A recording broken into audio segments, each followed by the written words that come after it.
Waitemata, the Hodaki Gulf, variable 5, northeast 10 this afternoon and early evening. Bream head to Cape Colville, variable 5 knots, northeast 10 developing this morning, then turning northwest 10 late evening. High tide at Auckland, 6 o'clock this evening. Onehunga, 9:30 this morning, then 10 o'clock tonight. Auckland today, partly cloudy, isolated showers mainly this afternoon, light winds as well. Tomorrow mainly fine, chance of a shower in the morning, a high of 25, and ahead to Thursday, another fine day. Today's high 26. Currently, we're sitting on 16 degrees here at Newstalk ZB. New Zealand's home for trusted news and views. The Mike Hosking Breakfast with the Range Rover Velar. Designed to intrigue. Newstalk ZB. 23 minutes away from 8. The Indy season kicks off in St. Petersburg, or St. Pete's as they call it, this weekend. Scott McLaughlin is back with us after 8 o'clock this morning. Meantime, this Tuesday morning, the Prime Minister, Christopher Luxon. Very good morning to you. Morning, Mike. Good to be with you. Several things to cover off. One, I watched your press conference yesterday with Chambers. He seems effusive these days in what he said so, in what he's allowed to do, what he's achieving, and he seemed to indicate at the end of his brief comments yesterday that he's seemingly looking to you for more law to do more. Is that the impression I got or not? Yeah, I mean, first and foremost, I think he's he's doing a great job as police commissioner. He's really loved by the frontline staff. I think you've got good alignment between the Prime Minister, Minister Mitchell, and obviously the police commissioner. What we're wanting to do is just they feel backed up, and for the first time, what we were talking about yesterday was that gang patch laws that we passed back in October. That gives a lot of permission to go after the illegal guns and the drugs, as a result. There's more that we want to do, frankly, in the firearm prohibition orders and illegal guns, and give them a few more powers there, and that will come in due course. But, the trick is that you want the police backed by a government and actually empowered to go after and disrupt gangs, which is what's been happening. And, I thought it was interesting over summer, very few stories that we'd normally get about gangs. I went down to Christchurch, where they'd gone and smashed up the Comanchero so beautifully, and we want to keep encouraging that. Okay, Andrew Bailey, has he got form? Well, has he done this before? Well, we had the incident at the end of last year, which we spoke very directly about. Yeah, that aside, is there something wrong with him? No, I think he got this wrong. As he said, he went through it. He looked at his interaction, didn't feel it met his standards and the expectations that we'd set before, and what he sets for himself, more importantly. And good on him, he proactively came forward and resigned to me very late on Friday. Somebody texted me earlier this morning, I think it's a fair point, and that is that he's got a life outside of politics, as indeed you did. What sort of, if that's the sort of crap you got to put up with, I know what he did isn't acceptable, I get that, yeah. But if that's the sort of crap you got to put up with, why bother? Yeah, but I think he's someone who feels very strongly about parliamentary process. He likes making good law. He actually is very energised around the tasks around complicated legislation. He's actually gets into that's what turns him on. So I think that's a really good thing. That's why he's still got a good contribution to make as a local MP, but also in Parliament through the select committee processes, all of that stuff. Am I just too woke? Not Are you too woke? No. Am I not woke? I wouldn't have thought. Well, I don't understand. I don't understand what the problem is here. I mean, what he did wasn't right. I get that, but we've lost a person who presumably you at one point thought was good enough to be a cabinet minister. Look, honestly, he was doing a very good job, making good contributions in two very technical portfolios. I'm sure Scott Simpson will carry that on. But look, the reality is you've got to have some standards, Mike. And I watched the last lot go through a series of ministers, and it wasn't either clear. It was clear in this case, and importantly, he recognised that he hadn't met his own standards, and that's his decision. So right. I respect that. And would you, because you've got yourself in the usual trouble with you being too nice, would you have sacked him if he hadn't offered to resign? Well, hypothetical, he did resign. No, I know that, but just answer the question. Well, would you have sacked him? Well, he didn't meet the expectations of a minister. So was it a sackable offence? Well, I think given how clear we'd been on the first incident about what the expectations... Why can't you just answer the question? Well, see, this is why you get yourself reputationally in so much trouble. Would you have sacked him? Yes or no? I can say to you he didn't meet the expectations I have of ministers. So you would have sacked him? I didn't need to because he resigned. See what you're doing here? I don't... but you're talking about a specific case, right? Would you have said, look... Have I done a good job of laying down expectations of my ministers? Yeah, but yes, crystal clear. But the next step is really simple. If he hadn't... I'm glad he offered to resign, because I tell you what, if he didn't, I would have sacked him. He wouldn't have met my expectations as a minister. Why are you saying it that way? I don't understand. Well, that's what I mean. If he hadn't resigned, I would have made an intervention. I would have actually. Why is it so bloody hard? Well, I would have sacked him. No, but there's an issue here, which is what is it? No, but the issue is that most importantly, the standards are really clear of my ministers. They know the standards I operate within. Whenever we have any personnel issues, I think we've acted incredibly decisively. But what I'd say in this case is I laid down after the last instance crystal clear expectations. He reassured me there wouldn't be another incident. He knew there was an incident. He then actually made that decision himself. It didn't meet my expectations. It didn't meet his. Count how many words you're using to explain this. This is why you're in trouble in the polls. People want something decisive. And look, if you wouldn't have sacked him, say so. Either way, I don't care. But people want from you, the Prime Minister, to go, this is my expectation. I'm glad he resigned, because if he didn't, I would have sacked him. Well, that's exactly what has happened here, though, isn't it? I mean, he has resigned, and I've said to him he hasn't met his own expectations, which is important, right? I want ministers to understand. I saw examples where ministers didn't know what the expectations. He came to his own conclusion. Fantastic. Good on him for doing that. But are you the sort of person that would have sacked him if he hadn't come to that conclusion? I think you've seen me act very decisively on personnel issues. It's something I've done all my life. It's critical. No, that still doesn't answer that. I don't want to get bogged down in this. Yeah.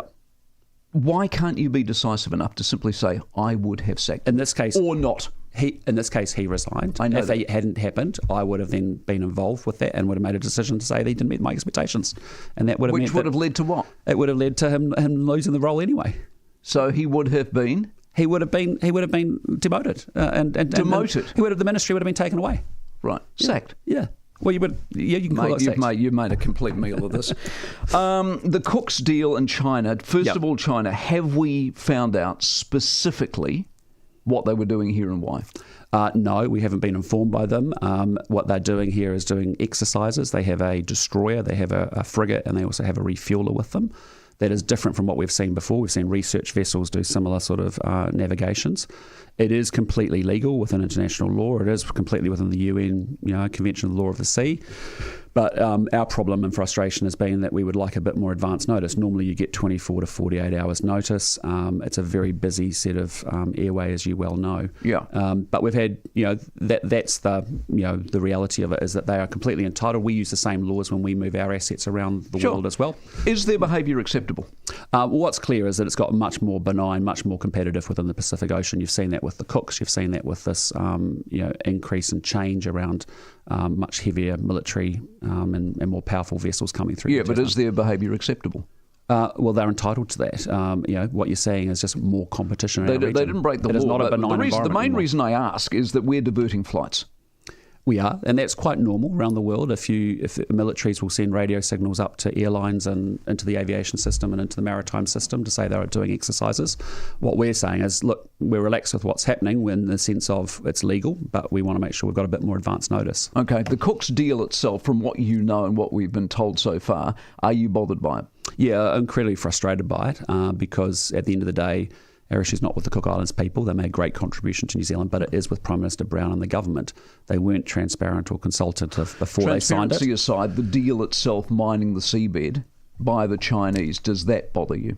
Well, there's quite a few things that we want to digest in those documents. And in fairness, what's happening is, again, we still don't have transparency because we get it at the same time you get it, and the same time the Cook Islands people have seen the Comprehensive Strategic Partnership and the 3 MOUs. Okay. And so what we've got to do is go through clause by clause and really understand the risk and the implications of that around defence and security in particular. And then we need to have a reset around what are going to be the parameters of our constitutional arrangements and have those discussions with the Cook Islands. Which brings us then to defence. Will we see this long-awaited defence review made public before the budget? Yeah, it's due to come out very shortly in a matter of weeks. Yep. Okay, so we'll know what we're looking at then. In the budget, we had Judith Collins on yesterday. She seemed to infer monumental amounts of money were going to get spent. Is she correct? Yes, there'll be a very significant uplift in defence spending. In the budget? Yes. Over a long period of time or a shortish period of time? And over a period of time. I mean, what's happened here, Mike, is that historically our defence industry, sector's gone off and bought bits of ships and boats and planes and stuff. What I've asked for with new leadership is a proper strategy for the next 15 years of where do we want to build capability in the defence forces, and therefore make sure that as we tip money into it, that it's actually good money going into a good strategy. A lot of what we've got to do is make things much more interoperable with Australia. As you've seen even over the course of this week, we have P8s, they have P8s. That helps us when we're doing things like the Chinese Does this fleet. blow the budget though? No, We have no money. No, we think we can manage this, and so we've got a budget frame around it, which we feel very comfortable. Money comes from where? The money comes from us continuing to grow the economy, but also actually making We're sure not growing the economy. No, but to continue to get savings out of what we've talked about. Right. As well. So there are savings and debt. Yes, there's savings is what we're doing. No more debt. We'll talk about the budget when we get there. You've just given it away. So we're going to go even more debt to pay for this. I'm not arguing it's not a good idea. I'm just saying there is more debt being loaded up against us. Well, what we're doing is a couple of things. One is we are going to continue the behaviour of savings. We've got a big savings drive and program that we have to get out of the public service, and we'll continue to do that every single day. As you saw at the last budget, I think we generated something like $23 billion worth of savings. That funded a lot of our investment in other areas, and that's the mentality that we have of thinking, of sweating the money that we actually have and making sure it's deployed in the right way. So that's the work that the budget ministers are working through right now. I was with them last week. We've got a lot more to do there. Just real quick, I heard you talk to Kerry last week.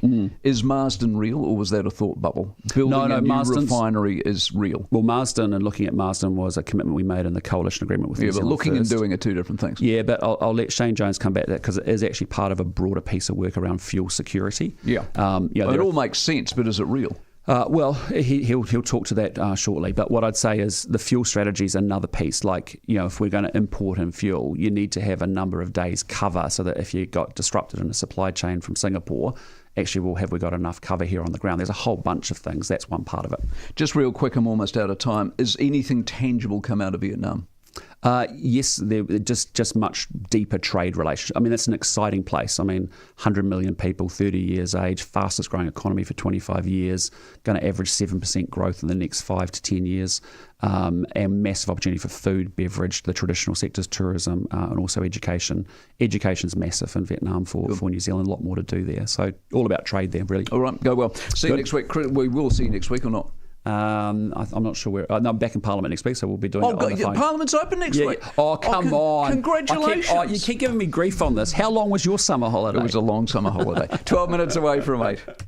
Have a lot on your plate for the day? Order your groceries with New World now and get them by dinner with same-day click and collect. New World. Find your wonderful. Subject to time slot availability. Participating stores only. See newworld.co.nz for T's and C's. At DoorDash, we get it. It's too late for how was your New Year's and too early for plans for Easter, which really only leaves what are we ordering for lunch? DoorDash. We get it.